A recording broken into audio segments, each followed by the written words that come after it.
now rocking with the Bigs. We checking in from here at Hallis Hall, sitting down with Bears star safety Eddie Jacoson. Eddie, where the name BoJack come from, man? Obviously, I know where the Jack part come from. Where the whole thing BoJack come from? So it's crazy. It come from my dad and my granddad. I'm the third, so they call my dad Big Bo, and they call my granddaddy Jack. So they just put them together and became BoJack. Yeah. I like that. That's one of the dope names. Is this like a comeback season, like a redemption season for you? Do you kind of view it that way? I mean, you obviously had the super fast start to your career, all the turnovers, all the touchdowns, ball production dropped off a little bit, and now this, so far through half of the season, you already got 4 picks. Do you view this as like a bit of a comeback year? Yeah, something like that for sure. A little bounce back. I told myself after this, don't let myself get here again. So just going out there and proving to everybody, just doing what I know I was capable of been doing. How to like the ball production, stuff like that. Got a few touchdowns and stuff called back. But that ain't no excuse. So, this year I just had that on my mind, like I'm gonna go get it, redeem that number 1 safety spot. You talk about having some of those plays called back, man. You was really like kicking it off already on like this Hall of Fame trajectory, and it was the comps to the air reads and whatnot, and you had all these touchdowns with your ball production, and you had them called back. I know you know how many they took off the board for you. How many touchdowns they took back from you? 3. They took off 3 from me, man. It's crazy. 6, right? Yeah, I got 6. Yeah, so I would have tied the record. I think Peanut got 9 or something here. So yeah, that would have been tied, but. In due time, they gonna come back. They coming. Yeah, most definitely, they still coming. You got time for it too. I thought you would have had one last Sunday for real. That right before the half, you would have picked that off. You would have took it to the crib. All the receivers was behind you, with none but fat dudes in front of you. So them, they ain't catching me. You know what I mean? Like, no chance at all. So get one more guy behind me. That's it, and everything else gonna take care of itself. You was tight too. Who knocked it down? DAC, man. I can't even knock him though. He was trying to go for the ball. I was a little tight though. I'm like, man, you ain't finna catch the pick jumping backwards, but. It is what it is. Everybody competing, trying to get the ball, so it's cool. It's all good. It's all good. Now you talk about this this redemption thing. When people was kind of doubting you and they were saying, "Oh, he got the money and now he not focused and he not putting in the work," how did you receive that? And then people start talking about he not coachable and all this kind of stuff. Even though you went to Bama and got coached by Saban and all that, how did you take that when they was coming at you about your buy-in? Man, people just gonna talk. I was just looking at like, man, people gonna talk. Like most everybody who was saying it, they never played football in their life, especially at this level. So it's like they just looking outside, looking in. Man, it would just get kind of funny, and then it's crazy. I'm like, man, it's gonna be so wild when I just wake them up and just shock them and turn this thing around. So it's like now those same people that were saying that, now, hello Eddie Jacoson, we love you. So that's just a part of the game. You know what I mean? You learn to deal with it and keep going. Dig that. Funny how you can play football all of a sudden again, right? Like, oh, he good at football now. Like, hey, this redemption thing, this bouncing back thing is not new to you, right? At Alabama, obviously you come in, you ball out, championships, MVP, all that kind of stuff. Then your last year you break your leg. It obviously hurts your draft stock. You fall to the 4th round. You know what I mean? A lot of people could have took that a lot of way. You seem to use it as motivation, came in from day one just balling. What was that process like of, breaking your leg, the mental, the emotional hurdle of that, seeing your stock fall like it did and then come to the league and ball? It was different, but I had that mindset of never feeling sorry for myself. Adversity gonna always strike, what I mean? It's all about how you deal with it. Me and my dad, we used to talk a lot about overcoming adversity and just never feeling sorry for yourself, going out there and handling your business. And, I just, put it in my mind, like, look, I'm going to go out here, I'm going to take and make the best of this opportunity, and I'm going to just prove everybody wrong. Everybody who passed on me and things like that, felt like I wasn't going to be nothing, whatever, wasn't going to bounce back off the injury. And it's like, I've been doing that my whole life, whether it's off the field issues, on the field issues, you just always learn how to bounce back and keep going. So that was just the mindset. And then when I got here, it was like, it was a perfect fit, for everything, the type of scheme we had, the type of coaches, the players. So it just worked out perfect for me. You're taking me right through this whole interview exactly where I want to go to it, because I want to go back to another, kind of comeback story for you and talk about going through high school, right? And you had, some run-ins with the law as a teenager. You transferred schools. Parents moved you out of Northeast High School, went to Boyd Anderson, went to BA. What was that process like? Just like the mentally kind of growing up, maturing, going through some of the things that you went through off the field and realizing your full potential on it? It was different, man. It was different. It's like, really like everybody else from the hood. You get around certain people. People start doing certain things, like you bought into it.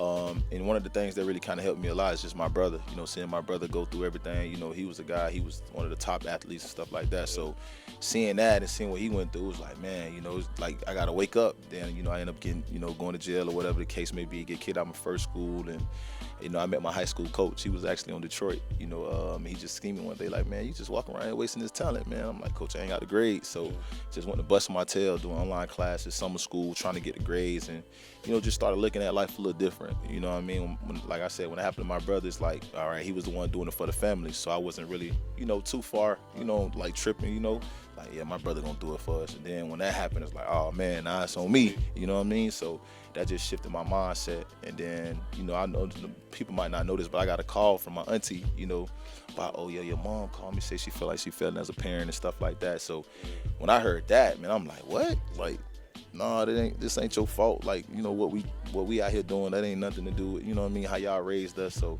that just shifted my mindset. And, you know, God, you know, most definitely, most important all is God. You know, put your trust in him and see your life change, and that's what happened. Yeah, no, I did read about that when I was, you know, kind of doing my background. I did read about the phone call that your aunt made to you and talk about how you was disappointing your mom, and you was like, man, I'm her baby boy and I'm putting her through all of this. And, you know, shout out to Dan Weider from the Tribune. I read his column he had did on you right after the Carolina game. We had the 275-yard touches. It was a piece on there, and he was talking about your brother too, because your brother had like the video of you scoring those 2 touchdowns. He like two of them, going crazy. He was you mentioned him, but he was a 5-star athlete. Had offers to go to Michigan, Louisville, all that, and then his off the field stuff kind of derailed, you know, his potential. And then you was kind of going down that path, and like we can't do that, man. So salute to you for bouncing back. Let's talk about BA for a minute, Boy Anderson. I got a lot of elites coming out of there, bro. Like y'all just at least like a dozen NFL players that I counted. Not to mention like Mitch Richmond and all that coming out of there too. Yeah, Asante Samuel came out of there. Who the best DB to come out of BA? Come on, man. You know I gotta say me, but you know I gotta snob for it. I gotta send respect for that. You know, Zunt, man. He the one paid away. You know, he did it. Mr. Pick Six. You know, that was his original. You know, his and stuff like that. And I remember him coming back when I played Little League. You know, he sponsored my Little League team, so I'm forever indebted for that. You know, and definitely respect, 'cause that kind of gave us a different outlook too. Like, hey, man, he came from where we from, and you seen the type of, you know, what he did at a very high level. You know, one day, you know, Hall of Fame at that. So, you know, but I'm still say me, you know, but definitely respect the Zunt, most definitely. I knew you would say you. I wouldn't expect nothing else. Tell me a little bit about Lauderdale Lakes. What's it like? Paint a picture for me. I ain't never been down there. I'm from the south side of Chicago, though, and you know, I feel like the hood is the hood wherever you go. In Chicago and New Orleans and Philly, it don't, you know what I mean? It is what it is. But what's Lauderdale Lakes like?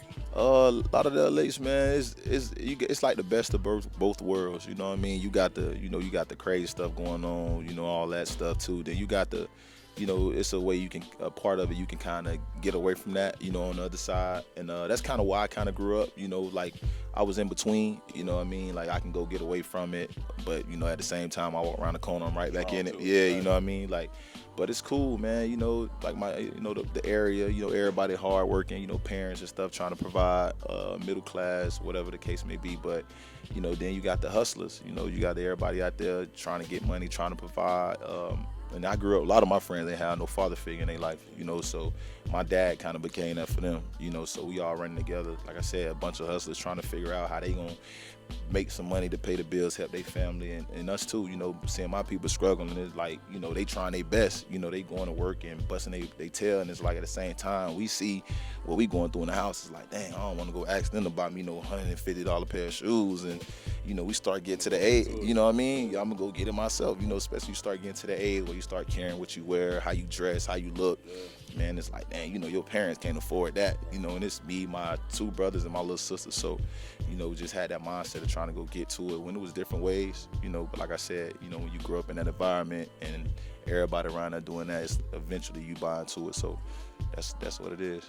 I'm familiar. I'll let you get out of here on this, man. You somewhere around the midway point of your career. What's left to do? What do you see as the second half of your career?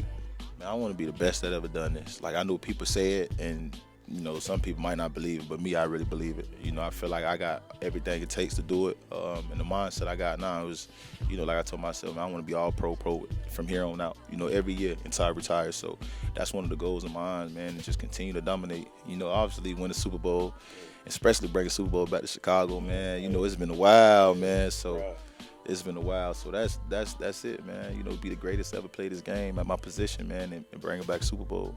Listen, man, I think you can absolutely do it. You certainly got all the physical tools to do it. You got the mentality to do it. I'm rooting for you, brother.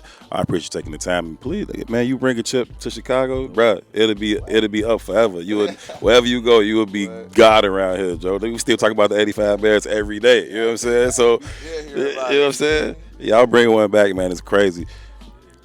Justin going crazy right now. Speak on him just briefly, man. What you think about him and his potential?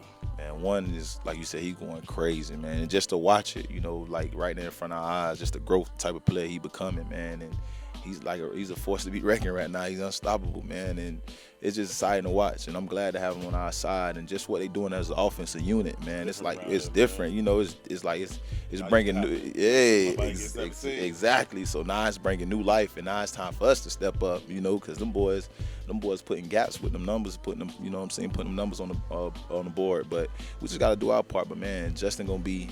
Everybody, like I said, he been legit. Everybody know that, but I know they starting to see and really understand what we mean by legit. You know, he playing right now. He can be a top 5 quarterback, if not number 1 in the league. So, yeah, most definitely. Eddie Jacoson, man, I appreciate you, man. Thanks for taking the time. Yes, sir.